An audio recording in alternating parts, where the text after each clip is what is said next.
আসসালামু আলাইকুম, কেমন আছেন? আজকে একটা বিষয় নিয়ে কথা বলতে চাই। সেটা হচ্ছে ডিজিটাল নিরাপত্তা আইন, সাইবার সিকিউরিটি আইন, যেটা চালু করা আছে গত সরকারের আমলে, অর্থাৎ তৎকালীন আওয়ামী লীগ সরকারের আমলে যে আইনটা চালু করা হয়েছে। আইনটা যে কত বাজে, তার একটা উদাহরণ বা অভিজ্ঞতা আমি শেয়ার করতে চাই, কারণ আমি নিজেই এই আইনের একটা ভুক্তভোগী। একটা সিম্পল ঘটনা আগে বলি, তাহলে আপনাদের বুঝতে সহজ হবে। সেটা হচ্ছে, ছোট ছিলাম, 2016 সালে আমি একজন নাটকের পরিচালককে তৎকালীন সময়ে আমরা 5টা ফ্রেন্ড মিলে 1,60,000 টাকা দিয়েছিলাম একটা নাটক বানানোর জন্য, যেটা স্ট্যাম্পের কপি এখনো আমার কাছে আছে। যাই হোক, সেই নাটক পরিচালক আসলে নাটকটা বানায়নি এবং তিনি সম্পূর্ণ টাকাটা মেরে দিয়েছে। 2016 সালের ঘটনা। দেন ওই নাটক পরিচালকের সঙ্গে আমার একটু সম্পর্কে অবনতি হয় স্বাভাবিক, এবং কথা বলা বন্ধ হয়ে যায়, তার সঙ্গে আমার আর যোগাযোগ নেই। 2018 সালে ওই একই নাটকের পরিচালক আরও একজন ব্যক্তির প্রায় 5 লক্ষ টাকা মেরে দেয়, একই কাজ করে, অর্থাৎ নাটক বানাবে বলে তিনি টাকাটা মেরে দেন। তো আমি এটা জানতে পারি, যদিও আমার সাথে সেই পরিচালকের কোনো যোগাযোগ ছিল না। হঠাৎ করে 2018 সালের শেষের দিকে আমি দেখতে পেলাম যে ওই ব্যক্তি, অর্থাৎ যে লোকের 5 লক্ষ টাকা মেরে দিয়েছেন, সে ব্যক্তি ফেসবুকে একটা স্ট্যাটাস দিয়ে লিখেছেন যে এই নাটকের পরিচালক আমার 5 লক্ষ টাকা মেরে দিয়েছে, যেটার স্ট্যাম্পের copy, check, money receipt, each and everything আমার কাছে আছে। আমি তার নামে মামলা করেছি, কিন্তু এই নাটকের পরিচালককে খুঁজে পাচ্ছি না। আপনারা সবাই তাকে পারলে ধরিয়ে দিন এবং তার থেকে সতর্ক থাকুন। তখন সেই ফেসবুক স্ট্যাটাসটা আমি শেয়ার দিই এবং লিখি যে হ্যাঁ, আমারও 1,60,000 টাকা এই একই ব্যক্তি মেরে দিয়েছে, এবং তার সবচেয়ে বড় গুণ হচ্ছে সে তৎকালীন ছাত্রলীগকে ব্যবহার করে এই কাজগুলো করে আসছে, এবং এবং তাকে সাপোর্ট দেওয়া হচ্ছে। মানে অর্থাৎ তিনি যে এই যে মানুষের টাকা মেরে দিচ্ছেন, এই ব্যাপারে হচ্ছে ছাত্রলীগের সাপোর্ট আছে, এবং এই কারণে তাকে পুলিশও ধরে না এবং কোনো ধরনের প্রতিকারও পাওয়া যায় না। এটা 2018 সালের শেষের দিকে ঘটনা স্ট্যাটাস। এবার আসেন সাইবার সিকিউরিটি আইনের একটা মজায়। 2020 সালে ওই পরিচালক জার্মানি চলে যায়, দেশের বাইরে চলে যায়। ঠিক যাওয়ার আগে তার হঠাৎ করে মনে পড়ে যে আমি তানভীরের নামে এবং ওই ছেলে, অর্থাৎ যেই লোকটি 5 লক্ষ টাকা মেরে দিয়েছে বলে ফেসবুকে মূল স্ট্যাটাসটি শেয়ার দিয়েছে, তাদের নামে একটা সাইবার সিকিউরিটি মামলা দেবে। কি মামলা দিব? দেখুন, তিনি কিন্তু জার্মানি চলে যাচ্ছেন তার ব্যক্তিগত কাজে, কিন্তু তিনি যাওয়ার আগে 4 থেকে 5 দিন, অর্থাৎ জার্মানি যাওয়ার 4-5 দিন আগে একটা মামলা দিল। সেই মামলাটাতে লিখলো যে তানভীর এবং আরেকজন মডেল, তারা দুজন আমার নামে ফেসবুকে 2018 সালে স্ট্যাটাস দিয়েছে। সেই স্ট্যাটাসের কারণে আমার মানহানি হয়েছে। সেই মানহানির কারণে দেশে থাকা সম্ভব হচ্ছে না। আমি এখন বিদেশ চলে যাচ্ছি। আমি বিচার চাই এবং 1 কোটি টাকা ক্ষতিপূরণ চাই, কারণ তাদের স্ট্যাটাসের কারণে আমার 1 কোটি টাকা ক্ষতি হয়ে গেছে। এই মামলাটা দিয়ে তিনি চলে গেলেন বিদেশে। মামলা হয়েছে আমিও জানি না, এবং আমি দ্বিতীয় আসামি হয়েছি, আর যিনি মূল স্ট্যাটাসটা দিয়েছেন, অর্থাৎ ফেসবুক স্ট্যাটাস শেয়ার দিয়ে আমি হয়েছে সেকেন্ড আসামি, আর যিনি প্রথম স্ট্যাটাসটা দিয়েছেন তিনি হলেন মূল আসামি। আর মামলার যিনি বাদী আর কি, তিনি তো মামলা দিয়ে জার্মানি চলেই গেলেন। আমি তো আর জানি না যে আমার নামে মামলা হয়েছে। এবং শুধু মামলা হয়েছে না, তিনি 6টা ধারায় মামলা দিয়েছে, এবং 6টার মধ্যে 5টা ধারায় ছিল অজামিনযোগ্য। অর্থাৎ এই যে মামলা হয়েছে, আমি আসামি, আমাকে পুলিশ ধরবেই এবং ধরে আদালতে নিলে আমার কোনো জামিন হবে না। তো তখন করোনা চলতেছিল, ব্যাপারটা আমার জানা ছিল না। হঠাৎ করে একদিন আমাকে রমনা থানা থেকে ফোন দিয়ে বলতেছে যে আপনি কি তানভীর হাসান? আমি বললাম যে হ্যাঁ। বললো যে আপনি একটু আমাদের রমনা থানায় আসেন, আপনার সঙ্গে আমাদের কথা আছে। তৎকালীন ওসি। আমি জীবনে মানুষের একটা মাথাও ফাটাই নাই, কোনো মারামারি দাঙ্গাহাঙ্গার মধ্যে ছিলাম না। আমি খুব সহজভাবে বিকেলবেলা অফিস করে চলে গেলাম রমনা থানায়। যাওয়ার পরে একটা বিশাল ভয়াবহ অভিজ্ঞতার সম্মুখীন হলাম। সেটা হলো যে আমি রুমে ঢুকলাম, ঢুকার পরে উনি দরজা আটকায় দিয়ে বলল বসেন। ঠিক আমি বসতে বসতেই 3টা লোক চলে আসলো আমার সামনে। হ্যাঁ, এসে তারা আমার থেকে মোবাইলগুলো নিয়ে নিল এভাবে করে। আমি তো বললাম যে আসলে আমি কিছু বুঝতেছি না। তখন উনি আমাকে একটা ছবি দেখায় বলে যে এই ব্যক্তিকে চিনেন? তাই আমি বললাম যে হ্যাঁ, আমি ওনাকে চিনি, ওনার কাছে উনি নাটকের পরিচালক, নতুন পরিচালক। তো বলতো ওনার সাথে আপনার সমস্যা কি?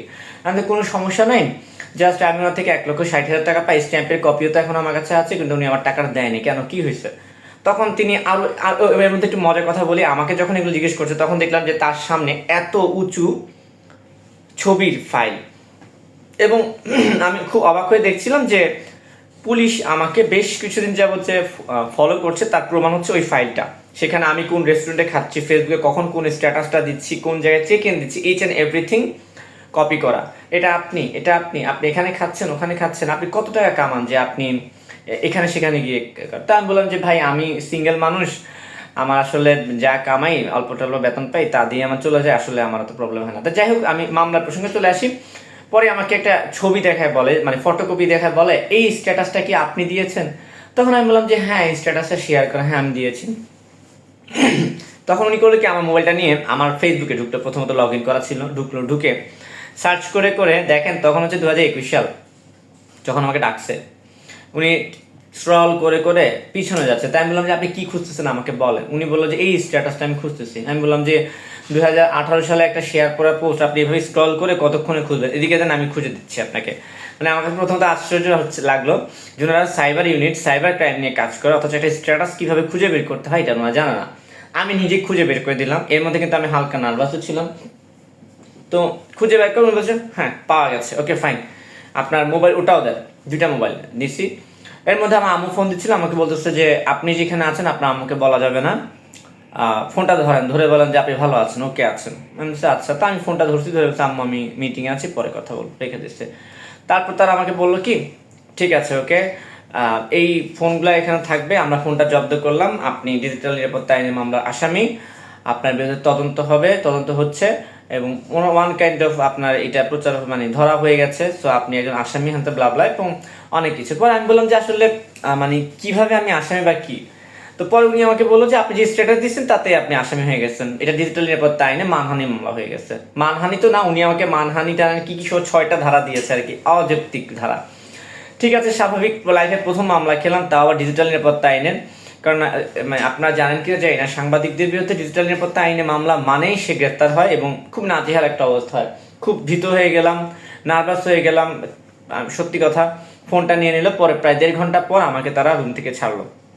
সেখানে মূলত ছিল ওসি এবং সাইবার ক্রাইম ইউনিটের 3জন লোক, তাদের নাম পরিচয় আমি জানি না। বের হওয়ার সময় আমাকে বললো যে আমরা তো আপনাকে কোনো অপমান করি না, অপদস্থ করি নাই, আপনি এই ঘটনাটা বেশিটা ছড়াবেন না, আপনার ভেতরে চুপচাপ রেখে দিবেন। আমি রেখেই দিলাম। বাসায় এসে অবশ্যই আমার আব্বু আমাকে জানাতে হবে। বললাম যে আমার ফোনটা রেখে দিয়েছে, জব্দ করেছে, আর আমার বিরুদ্ধে মামলা হয়েছে 6টা ধারায়। কিটা আসলে যে মামলাটা হয়েছে পুরোটা হচ্ছে আইনের অপব্যবহার। আপনি চিন্তা করেন যে আপনি একটা লোকের থেকে 1,60,000 টাকা পাও না, আপনি ফেসবুকে স্ট্যাটাস দিয়ে লিখেছেন, আপনার কাছে স্ট্যাম্পের কপি আছে যে আপনি সত্যি সত্যি পাও না, অথচ আপনি ফেসবুকে স্ট্যাটাস দিয়ে বললেন যে পুলিশ যেন তাকে ধরে বা সহায়তা করে, এটাতেই মামলা হয়ে যায়, এবং ওই ব্যক্তি আইনের ফাঁক ফোকর গলিয়ে আমাকে মামলা আসামি করে দিল। এবং যেহেতু আমি সাংবাদিকতা পেশায় আছি, সে কিন্তু একটা বিগ একটা ক্রেডিট পেয়ে গেল। যাই হোক, সেই মামলা এখন স্টিল অবধি চলমান, 6টা ধারায় স্টিল অবধি চলমান এবং চলছে, সাক্ষ্য গ্রহণ চলছে। মামলার অভিযুক্ত সাক্ষ্য গ্রহণ চলছে। আসলে আমি মামলা বুঝি না, আমি যাই হাজিরা দিই, আমাকে এখন সাক্ষ্য গ্রহণ মানে আমার এখনো বয়ান নেয়নি যেটাকে বলে, তো মামলা চলমান আছে, আমি জানি না মামলার ভবিষ্যৎ কি। তো এখন আজকের এই কথাটা বললাম যে এই যে ডিজিটাল নিরাপত্তা আইন মানে কতটা দুর্বিষহ একটা আইন।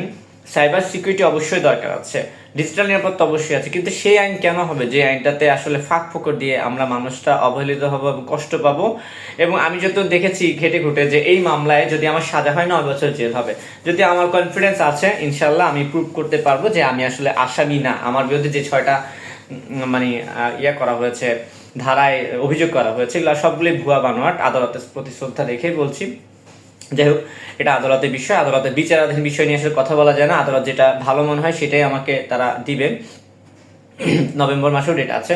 তো যাই হোক, এখন আমি এই বিষয়টা শেয়ার করলাম যে ডিজিটাল নিরাপত্তা আইন কতটা আসলে মানে ভয়াবহ একটা বিষয়। আপনি ফেসবুকে একটা স্ট্যাটাস দিলেন, ধরুন আপনি যদি ফেসবুকে একটা স্ট্যাটাস দেন তানভীর হাসান একটা বেয়াদব, আমি চাইলে আপনার বিরুদ্ধে মামলা করতে পারবো যে আমার মানহানি হয়েছে। এবং দেখেন, এই যে আপনারা আমাদের পেজে এসে না কমেন্টসে সাংঘাতিক গালিগালাজ করেন না, অশ্লীল বাক্য প্রয়োগ করেন, দেখে নেব হুমকি দেন, এই প্রত্যেকটা লোককে কিন্তু চাইলে ডিজিটাল নিরাপত্তা আইনে মামলা দিয়ে জেলে ঢুকানো যায়। এবং ডিজিটাল নিরাপত্তা আইনটা এত কড়া করে বানানো হয়েছে যে মামলা করলেই গ্রেফতার হয়ে যায় প্রায় সময়, গ্রেফতার এবং অজামিনযোগ্য। যদিও সংশোধন হয়েছে, এখনো আরো হচ্ছে, ভবিষ্যতে কি হবে জানি না। তো এই ডিজিটাল নিরাপত্তা আইনটা আসলে পুরোপুরি উঠিয়ে নেওয়া উচিত, মূলত বাক স্বাধীনতার জন্য। একদম পুরোপুরি উঠিয়ে নিলেও আমি বলবো যে বিকল্প আরেকটা আইন করা উচিত, যেখানে আসলে অপব্যবহারটা থাকবে না, সুব্যবহারটা থাকবে। আমি যদি ভুল করি, আমি যদি ফেসবুকে একটা থ্রেড দেই, গালিগালাজ করি বা এমন কিছু করে বসি যেটাতে আমার জীবনহানি প্রাণহানি হতে পারে, সেটা ভিন্ন কথা। কিন্তু আমি রাগ করে ক্ষোভ করে, কিংবা আমি অরিজিনালি একজন ব্যক্তি যার থেকে টাকা পাও না, তার ব্যাপারে বিস্তারিত তথ্য দিয়ে যদি আমি ফেসবুকে স্ট্যাটাস দিই, সেটার জন্য আমাকে মামলা খেতে হবে, 6টা ধারায় 9 বছরের জেলের সাজা আপনি আমাকে দিবেন। আসলে এটা কেমন কথা? আর এই ডিজিটাল নিরাপত্তা আইনটা কিন্তু মূলত বানানো হয়েছিল সংবাদ মাধ্যমের লোকদেরকে, বিশেষ করে গণমাধ্যম সাংবাদিক যারা আছে এদেরকে হাতের নাগালে বা তালুবন্দি করার জন্য বানানো হয়েছিল। তা আমি একজন গণমাধ্যমের কর্মী হিসেবে, একজন সংবাদ কর্মী হিসেবে আমার তীব্র একটা দাবি থাকবে বর্তমান অন্তর্বর্তী সরকারের কাছে, যে ডিজিটাল নিরাপত্তা আইনটা আপনারা বাতিল করেন, বাতিল করে এমন একটা আইন করেন যাতে মানুষ আইনের সুব্যবহারে, মানে আইনের সুব্যবহারের মাধ্যমে আসলে সুবিচারটা পায়, অন্যায় অবিচারের মুখোমুখি না হয়। অসংখ্য মানুষকে জেল দেওয়া হয়েছে এই ডিজিটাল নিরাপত্তা আইনটিকে ব্যবহার করে। অসংখ্য মানুষ জেলে আছে, জেল খেটেছে, জেল খাটছে, অনেকের মামলা চলমান আছে। এই সবগুলো বিষয়কে আমার মনে হয় সরকারের একটু ভালোভাবে নাগালে নেওয়া উচিত, তাদের বিষয়গুলো একটু ভাবা উচিত। এই চলমান মামলাগুলো আসলে কি করা যায় এবং এই আইনটাকে আসলে কি করা যায়, যাদের সাজা হয়েছে তাদের ব্যাপারেও একটা সিদ্ধান্ত সরকারের নেওয়া উচিত। অন্যায়ভাবে কাউকে আসলে এভাবে জেল জুলুম দিয়ে, মানে নর্মাল ব্যাপার, সিম্পল ব্যাপারে আসলে এই জিনিসটা কতটা যৌক্তিক তৎকালীন সরকার কেন করেছিল আমরা সবাই জানি। বাট বর্তমানে সংস্কার যেহেতু চলছে, এই বিষয়টার প্রতিও আমি নজর আশা করছি। এবং আপনারা যারা এই পেজে গিয়ে কমেন্টস করেন, ব্যাড কমেন্টস করেন, গালিগালাজ করেন, দেখে নেব, হুমকি থ্রেট দিচ্ছেন, তাদেরকে একটা জিনিস মনে করাই দিই, আইনটা কিন্তু এখনো চলমান। তা আপনারা যে গালি দিচ্ছেন, যে কেউ কিন্তু চাইলে আপনার বিরুদ্ধে মামলা করে দিতে পারে, কিছুই লাগে না, একদম সহজ। যে ফেসবুকে এই লিঙ্ক থেকে, এই আইডি থেকে এই ছবি আছে, যদি থাকে, আমাকে থ্রেট দিয়েছে, আমার জীবন হুমকির মুখে পড়েছে, আমি বিচার চাই, একদমই সহজ কথা। আদালতের কথা হচ্ছে যে কেউ তোমাকে থুমকি দিলে তুমি চলে আসো আমার কাছে, আমি বিচার করছি, বিচার করে দিব। যাই হোক, ওই প্রসঙ্গে আর না যাই, তা ও বলে দিলাম যে মানে আমরা কমেন্ট করতেও সচেতন হওয়া উচিত। যেমন আমার ব্যাপারটা, যে একটা জাস্ট ফেসবুক স্ট্যাটাস শেয়ার দিয়েছি, দিয়ে আমি 6টা ধারা মামলা আসামি হয়েছি। সো সেম, কে কখন কোথায় ফেসে যায় বলা যায় না। যদিও এখন অবস্থার পরিবর্তন হয়েছে, সময়ের পরিবর্তন ঘটেছে। যিনি মামলা করেছেন আমার বিরুদ্ধে, তিনি কিন্তু এই তৎকালীন সরকারের মানে সহায়তায়, সরকারের লোকজন সহায়তায় মামলাটা করেছিলেন ফায়দা লুটার জন্য। কারণ মামলায় জিতলে সে টাকা পাবে, সেই টাকাটা ভাগতে তার কাছে চলে যাবে। একই সঙ্গে আমাকেও সে একটু ভোগান্তিতে ফেললো। এখানে একটা মামলা দিয়ে সে জার্মানি চলে গেছে, তিনি কিন্তু সেখানে দিব্যি ঘুরে বেড়াচ্ছেন, কাজ করছেন। মাঝখানে আমাকে মাসে গিয়ে 6 মাস 4 মাস পর বা 3 মাস 4 মাস পরে মামলা একটা ডেট পরে গিয়ে হাজিরা দেওয়া লাগে কোথায়, মিরপুর থেকে গিয়ে পুরান ঢাকায়। একটা অপদস্থ না, মামলার দুয়ারে আমাকে ঘোরাতে হচ্ছে আর কি। যে আমি যেদিন করে মারামারি করি নাই, একটা থ্রেট তো দূরে থাক, একটা গায়ের মানুষের টোকাও দেয়। যাই হোক, ডিজিটাল নিরাপত্তা আইনের এই কথাগুলো বললাম নিজের অভিজ্ঞতা থেকে, কারণ হচ্ছে না আমরা নিজেরাও সংশোধন হই। আর সুযোগ থাকলেই কথা বলতে নাই, সুযোগ থাকলেই অপব্যবহার করতে নাই সব কিছুর। মানে আপনার কাছে ফেসবুক মিডিয়া আছে তাই বলে যে আপনি সবাইকে উন্মুক্তভাবে হুমকি দিবেন, কথা বলবেন, এগুলোও করবেন না। এগুলো কিন্তু অযৌক্তিক ব্যাপার এবং ঠিক নয়। যে যেখানে থাকবেন ভালো থাকবেন। আবারও নেক্সট টাইম কোনো না কোনো টপিক নিয়ে কথা হবে। ভালো থাকে সেই পর্যন্ত। আল্লাহ হাফেজ।